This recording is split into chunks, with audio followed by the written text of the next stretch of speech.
کہ میرا اس زندگی میں آنے کا مقصد کیا ہے، وہ فرشتہ کو اپنی خوشخبری دے گیا کہ یہ یسوع مسیح ہے جو نجات دینے والا ہے، اس پر ایمان لاؤ، اور آپ کا کام یہی ہے کہ آپ جاؤ سب قوموں میں، ساری دنیا میں، تمام اہل زبان میں جاؤ اور ان کو کیا کرو، یسوع کے شاگرد بناؤ اور ان کو باپ اور بیٹے اور روح القدس کے نام سے بپتسمہ دو۔ کتنے ہیں ہم میں سے جتنوں نے یہ جانیں بچائی ہیں، جتنوں نے یسوع مسیح کو شاگرد بنایا ہے؟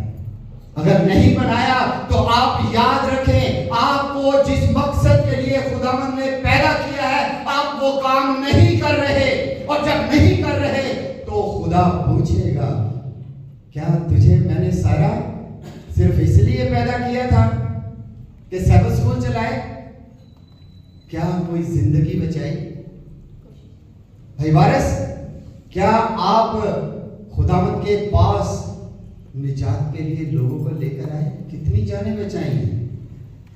میں دیکھ سکتا ہوں، میں بڑا خوش ہوں، خبر ملتی رہتی ہے پاسٹر اعجاز ایسی قوم کو بچا رہے ہیں جس کا ابھی میں ذکر نہیں کروں گا، پیغام لے کر جا رہے ہیں، جنہیں ہم حقیر سمجھتے ہیں، ایسے لوگ جنہیں ہم حقیر سمجھتے ہیں ان کے پاس وہ جا رہے ہیں، ان کے پاس وہ پیغام لے کر جا رہے ہیں، اور میرا ایمان ہے، میرا بھروسہ ہے کہ وہ ایک دن بپتسمہ لیں گے۔ آپ نے چوک پہ چراہوں میں دیکھا ہوگا، ہے نہیں روپیہ دے دے، 10 روپیے دے دے، یہ وہ قوم ہے جو بھیک مانگتی ہے، جو خداوند سے دور ہے، جنہیں الہی کاموں کا پتہ نہیں ہے، وہ پاسٹر ان کے درمیان جا کر خدمت کر رہے ہیں، اور بہت قریب آپ دیکھیں گے کہ بپتسمے وہ لوگ لیں گے۔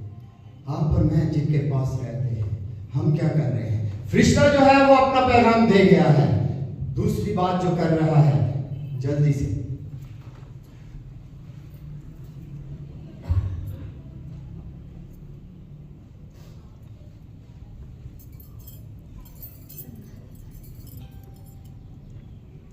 اس پروفیسی کو آگے ایک آیت کا اگلا حصہ ہے، میں صرف اس پہ ٹائم کروں گا کیونکہ آلریڈی ہم نے ٹائم ویسٹ بہت کیا ہے۔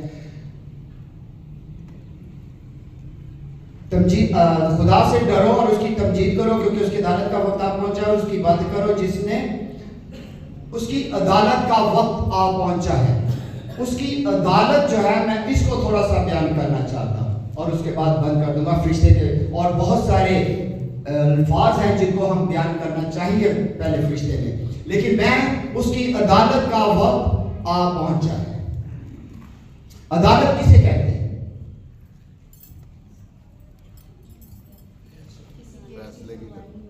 کیا؟ کسی کیس کی، اور کیس کی ہمارے جو کام ہے ان کی اب سنوائی ہونے والی ہے۔ ہونے والی ہے، ہونے والی نہیں ہے، ہو رہی ہے۔ وقت آ پہنچا، یہ کب عدالت شروع ہوئی اور کب ختم ہوگی یہ دیکھنے کی ضرورت ہے۔ عدالت، خدا نہ کرے کہ اس دنیا میں رہتے ہوئے ہم میں سے کسی کو عدالت کا سامنا کرنا پڑا۔ یہ جسم اور روحانی عدالت ہوگی، سوری، جسمانی اور روحانی عدالت ہوگی، یہ دونوں کی عدالتیں ہوں گی، لیکن یہاں پہ ہم دیکھتے ہیں کہ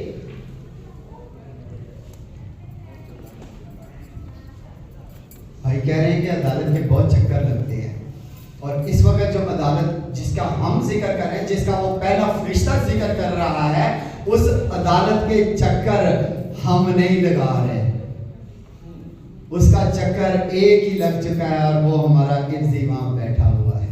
وہ کہتا ہے تسی ٹھہر جاؤ، میں ہے نا تاری وکالت نہیں، لیکن میرے نال رابطے چتے رہو۔ وہ بیٹھا ہوا ہے، ہماری وکالت کر رہا ہے، لیکن وہ کہتا ہے کہ میرے ساتھ رابطے میں تو رہو۔ ہم تو اس کے ساتھ رابطہ ہی نہیں کرتے، اسی کہتے ہیں وہ لے ساڑھے بچے بھوکے مارے، پادریاں نو تے کام ہی ہے کہ چرچ آؤ چرچ آؤ، تے اسی بچے بھوکے مار لیے، کام کون کرے گا؟ وہ جو اوپر والا کہتا ہے کہ میرے نال رہو، میرے ساتھ رابطہ تو رکھو، میں بیٹھا ہوا ہوں آپ کی عدالت کے لیے۔ چند حوالے ہیں، بچوں ذرا نکالیے گا۔ ڈینیل 9 باب اور اس کی 25ویں آیت پہ نبوت کی گئی ہے. ذرا اس نبوت کو پڑھیے. ایک اور آپ نکالیے ڈینیل 8واں باب اور 14ویں آیت. آپ بیٹا نکالیں بائبل لے لو. ڈینیل 8 باب اور اس کی 14ویں آیت. آپ نے نکالا ہے ڈینیل 9 باب اس کی 25ویں آیت. ڈینیل 8 باب کی 14ویں آیت ذرا زور سے بلند آواز سے پڑھیے گا. چلیے کوئی بھی نکال لے جو اس نے نکالا. 9 باب کی 25ویں آیت. یہ اب ہم دیکھنے لگے ہیں. میں ویسے بھی بول سکتا تھا لیکن میں صرف اس لیے چاہ رہا ہوں کہ ہم سب مل کر پڑھیں اور یہ نبوت جو ہے آپ کو پتہ چلے کہ واقعی ہم بائبل میں سے لے رہے ہیں. جی کون پر پڑھے گا؟ ڈینیل 8 باب 14 ہے.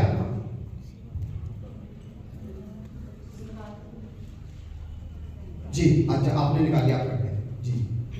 اور اس نے مجھ سے کہا کہ 2300 صبح و شام تک اس کے بعد مقدس اس کے بعد مقدس پاک کیا جائے گا. یہ آیت سامنے لکھی ہوئی ہے.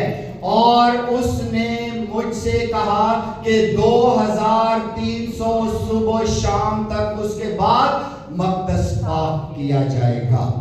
مقدس کا پاک کیا جانا کب کیا جائے گا؟ یہ ایک فگر دیا گیا ہے وہاں پہ. اور فگر کیا ہے؟ 2300 صبح شام. صبح شام کا مطلب دن، ایک دن. اب ذرا میرے ساتھ نکالیے گا. یہ ایک فگر ہے کہ مقدس ذہن میں رکھیے گا کہ مقدس کیا ہے؟ ہیکل. ہیکل پاک کی جائے گی کب؟ 2300 دنوں کے بعد. اور ایک اور چیز ذرا ذہن میں رکھیے گا کہ کوئی بھی جو نبوتی باتیں ہوتی ہیں یہ ان کا آغاز اس وقت ہوتا ہے جس نبی کے ذریعہ پیغام دیا جا رہا ہے. تو اس کے دور سے نبوت کا دورانیہ جو ہے وہ شروع ہوتا ہے. آئیے ایک اور نبوت ذرا دیکھیے 9 باب کی 25ویں آیت. جی بیٹا. بس تو معلوم کر اور سمجھ لے کہ یروشلم کی بحالی اور تعمیر کا حکم صادر ہونے سے ممسوک فرمان روا تک 7 ہفتے اور 60 ہفتے ہوں گے اور 62 ہفتے ہوں گے. اب یہاں پہ دیکھیں ایک اور نبوت ہو رہی ہے. وہ کیا کہہ رہا ہے؟ یروشلم کی بحالی اور تعمیر کا حکم صادر ہونے سے ممسوک فرمان روا تک 7 ہفتے اور 62. اب یہ جو دورانیے تھے یہ ڈینیل کو سمجھ نہیں آ رہی تھی. 8ویں باب کا جو دورانیہ تھا یہ والا 2300 دن جب اس پہ رویا آئی تو وہ پریشان ہو گیا. باقی ساری باتیں رویا کی سمجھ آ گئی. یہ دورانیہ سمجھ نہیں آیا اور اپنے منہ کے بل گر گیا, سجدے میں رہا. اور آگے 9ویں باب میں جا کر اس کے پاس فرشتہ دوبارہ آتا ہے اور اس کو بیان کرتا ہے 9ویں باب میں جا کر. اور یہاں پہ بھی اس نے واضح کیا کہ وہ دورانیہ پورا ہوگا. کب شروع ہوگا؟ یروشلم کی بحالی. ہم جانتے ہیں کہ یروشلم کی تباہی ہو گئی تھی ڈینیل کے پہلے دوسرے باب میں مکمل طور پہ تباہی ہو گئی تھی. اور 70 ہفتے 70 سال لگنے تھے اور 70 برس کے بعد جو ہے وہ یروشلم دوبارہ بحال ہونا تھا. اور ذرا دیکھیے عزرا 7واں باب اور اس کی 13ویں اور 27ویں آیت ذرا نکالیں گے. وہاں پہ ہم دیکھتے ہیں کہ ارتخشتہ بادشاہ تھا جس نے یہ حکم صادر کیا اور ایگزیکٹ 70 برس کے بعد. اور وہ عیسوی کون سی تھی؟ 457 قبل از مسیح. اب ذرا غور سے سنیے گا, اگر نیند آنا شروع ہو جائے تو ہاتھ کھڑا کر دیجیے, میں وہیں بند کر دوں گا. 457 عیسوی میں ارتخشتہ بادشاہ جو ہے اس نے حکم جاری کیا اور ایگزیکٹ اس کو نہیں پتا تھا کہ 70 برس ہو گئے ہیں اور خداوند کی طرف سے وہ 70 برس ہو چکے تھے. اور اس نے حکم جاری کیا کہ جاؤ جا کر یروشلم کو بحال کرو. اور اس کی دنیاوی تعمیر بھی تھی اور اس نے مذہبی آزادی بھی دی تھی کہ مذہب اپنا جا کر آزاد کرو جیسے پہلے تھا. اور یہ آغاز کب ہوا؟ اب کچھ واقعات ہم کو جب دیکھ لیں گے تو مقدس کے پاک ہونے کو آسانی سے سمجھ جائیں گے۔ آغاز کب ہوا؟ 457 BC میں حکم جاری ہوا، اور پھر یسوع مسیح کا بپتسمہ کون سی عیسوی میں ہوا تھا؟ یسوع مسیح کا بپتسمہ کب ہوا یاسی؟ کب ہوا تھا؟ 27 بعد از۔ اور یسوع مسیح کی مصلوبیت کب ہوئی تھی؟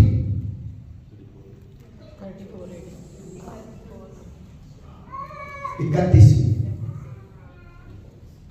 ٹھیک ہے، اب یہ ذرا حوالے دیکھتے جائیں گے۔ اور پھر گریٹ ڈس اپوائنٹمنٹ ڈے وہ کب ہوا تھا؟ کہ جب سب لوگ کہہ رہے تھے کہ یسوع مسیح آنے والے ہیں، یسوع مسیح آج کے دن آئیں گے، لیکن اس دن یسوع مسیح نہیں آئے، تو بہت بڑی گریٹ ڈس اپوائنٹمنٹ ڈے اس کو کہا جاتا ہے۔ 22 اکتوبر 1844 ڈیٹ سیٹ کر دی گئی تھی کہ اس روز یسوع مسیح آئیں گے، اور دنیا نے، لوگوں نے، جنہوں نے اس بات پر ایمان لایا، سب کچھ بیچ دیا، سب کچھ چھوڑ دیا، توبہ کر لی کہ آج یسوع مسیح آنے والے ہیں، اور اس کی انتظار میں بیٹھے رہے۔ جب یسوع مسیح نہیں آئے تو وہ سب سے بڑی عظیم پست ہمتی کا لفظ استعمال کیا، لوگ کہنے لگے سب کچھ جھوٹ ہے۔ لیکن اس کے بعد پھر تحقیق و تفتیش کی گئی۔ ڈینیل کے آخری باب میں کیا لکھا ہے کہ ڈینیل کو بہت ساری باتیں وہ پوچھنے لگا تو کیا لگا، یہ آخری زمانے کی باتیں ہیں، اور اس وقت بہت سارے لوگ اس کی تحقیق و تفتیش کریں گے۔ اگر آپ عبرانی میں اس کا دیکھیں تو اس میں لکھا ہے کہ ورق جو ہے، کاغذ جو ہے، ان کو آگے پیچھے کرنا مین تحقیق و تفتیش کریں گے، ریسرچ کریں گے۔ اور آج وہ زمانہ ہے، کیونکہ وہ آخری زمانے کے لیے پیغامات تھے، اور آج آخری زمانہ ہے، لوگ مکاشفے کی، ڈینیل کی دھڑا دھڑ تحقیق و تفتیش کر رہے ہیں، اور وہ اس نتیجے پہ پہنچے ہیں کہ مقدس جو ہے پاک کیا جانا بہت ضروری ہے۔ اور کب ہوگا؟ 2300 دنوں کے بعد۔ اب اس ساری پروفیسی کو سمجھنے کے لیے کہ یہ پروفیسی پوری کیسے ہوئی، کب ہوئی، کیوں ہوئی، اس کو سمجھنے کے لیے زمینی ہیکل کو 5-2 منٹ کے اندر بیان کرنا بہت ضروری ہے۔ زمینی ہیکل کو سمجھ گئے تو یہ خود بخود سمجھ میں آ جائے گا۔ جو زمینی ہیکل ہے اس کے 2 پورشن تھے، ایک پاک اور ایک پاک ترین تھا۔ پاک مقام اور، بیٹا آپ بھی بولو، پاک اور پاک ترین تھا۔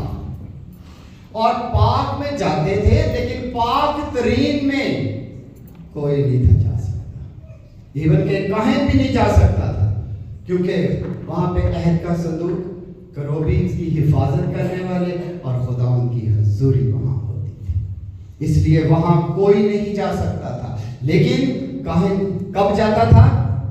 سال میں ایک بار جاتا تھا، پاک ترین مقام میں سال میں ایک بار جاتا تھا، اور اس کے اندر جانے سے پہلے کیا کرتا تھا؟ خود روزے رکھتا تھا، اپنے آپ کو پاک کرتا تھا، ایک دن میں پاک نہیں، سال اس کو کہا جاتا تھا کہ اس سال تیری باری ہے، پورا سال اپنے آپ کو تیار کر۔ ہم میں سے آسمانی ہیکل میں جانا چاہتے ہیں، کتنے جانا چاہتے ہیں؟ سارے جانا چاہتے ہیں، تو تیاری کتنے ہے؟ تیاری کر رہے ہیں؟ اس کاہن کو کہا جاتا تھا کہ تیاری کر، اسی کہنے اللہ پالی صاحب اور کام نہیں لابدہ، اور کوئی کام نہیں کرنے ایسا۔ خداوند کے پاس جانے کے لیے ہمیں مکمل طور پہ تیاری کرنے کی ضرورت ہے، اور پاک ترین مقام پر جا کر وہ کیا کرتے تھے؟ سال میں جس دن جاتا تھا ایک بار، اس وقت وہ جا کر کیا کرتے تھے؟ کیا کرتے تھے؟ کاہن سدا کاہن اندر جاتا تھا تو کیا کرتا تھا؟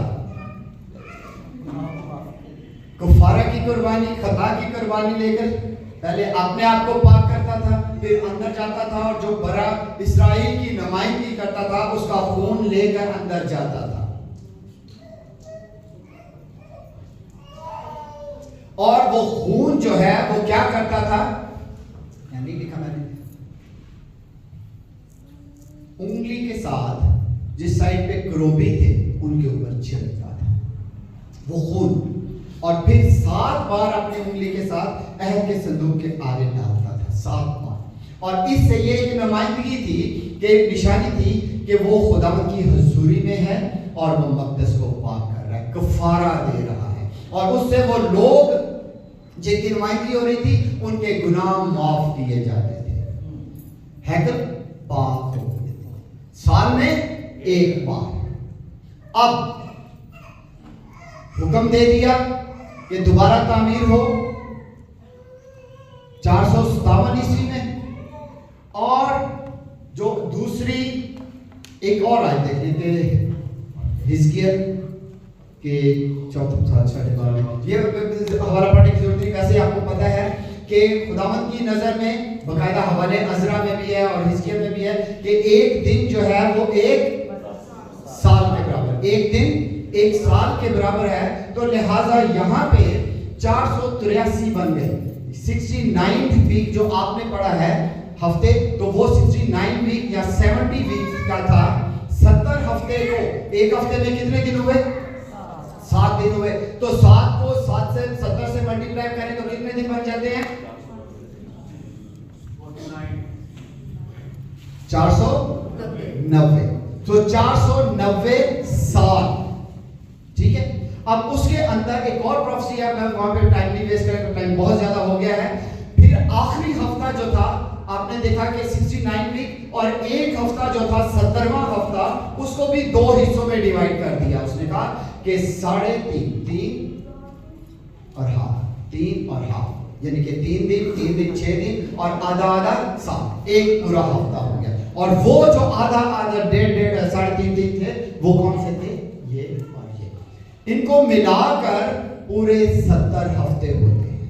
اب پروفیسی کہاں سے شروع ہو رہی ہے, جب اس نے حکم دیا 457 BC سے, اور پھر یسوع مسیح فرمان روا والا, میں آپ کو حوالہ پڑھا نام باپ کی 27ویں آیت ذرا پڑھیں, ڈینیل نام باپ اور اس کی 27ویں آیت ذرا سب پڑھ لیجیے گا. اور وہ 1 ہفتہ کے لیے بہتوں سے عہد قائم کرے گا, اور نصف ہفتہ میں ذبیحہ اور ہدیہ جات موقوف کر دے گا. وہ کیا کرے گا, ہدیہ جات جو ہیں اور قربانیاں جو ہیں ان کو موقوف کر دے گا, ختم کر دے گا. اب آپ یہاں پہ دیکھیں کہ یہاں پہ ممسو خداوند کا ممسو مسح کیا ہوا, اور یسوع مسیح نے جب بپتسمہ لیا تو وہ کب لیا تھا 27 عیسوی میں, ٹھیک ہے. اور اس کے بعد آپ نے ابھی پڑھا کہ نصف 1 اور نصف یعنی کہ 3.5 دن, اور 3.5 دن کا مطلب 3.5 برس, اور 3.5 برس خدمت کرنے کے بعد کیا ہوئے, وہ مصلوب ہو گئے. اور مصلوب ہونے کے بعد پھر آگے ہم دیکھتے ہیں کہ فل جانے دیں وہاں تک 1844 جس کا آپ نے ذکر کیا, آپ دیکھتے ہیں کہ یہاں سے لے کر 1844 تک جو دور بنتا ہے وہ کتنا بنتا ہے, 2300 دن میں 2300 برس. وہ نبوت مقدس پاک کیا جائے گا. اب کیا تھا کہ یہاں پہ جب مصلوبیت ہو گئی تو وہ قربانیاں جو ہم پاک ترین مقام میں خون لے کر جاتے تھے تاکہ ہمارے گناہ معاف ہو جائیں, ان کا سلسلہ ختم ہو گیا. جب ان کا سلسلہ ختم ہوا تو اس کے بعد خداوند آسمان پر تھے. جب آسمان پہ تھے تو وہ پاک ترین مقام میں داخل ہونا تھا انہیں. ہماری عدالت کے لیے عدالت کا وقت آ پہنچا. وہ فرشتہ بلند آواز سے کہہ رہا ہے کہ عدالت کا وقت آ پہنچا. اور عدالت کہاں پہ شروع ہوئی, 1844 میں. اور ہم غلط فہمی میں رہے کہ یسوع مسیح آ رہے ہیں. یسوع مسیح دنیا میں نہیں آ رہے تھے, وہ پاک ترین مقام میں جا رہے تھے. اس لیے آپ کی اور میری عدالت کا وقت اس وقت شروع ہو چکا تھا. اب وقت ہے کہ وہ ہماری عدالت کر رہا ہے.